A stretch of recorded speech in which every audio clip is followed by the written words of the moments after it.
बातिल से दबने वाले ऐ आसमां नहीं हम सो बर कर चुका है तू इम्तिहान हमारा।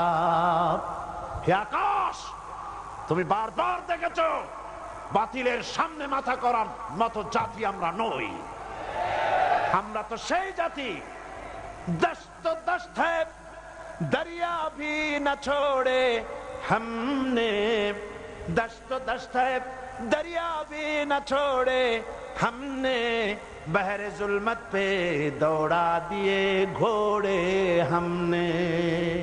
প্রান্তর তো প্রান্তর, শ্রাবণের খরস্রোতা টাইগ্রিস নদীর উপর থেকে হাজার হাজার সাহাবায়ে কেরাম উট আর ঘোড়ার পৃষ্ঠে সওয়ার হয়ে উত্তাল তরঙ্গমালা পাড়ি দিয়ে আফ্রিকার ভূখণ্ডে কালেমার পতাকা উড্ডীন করেছে।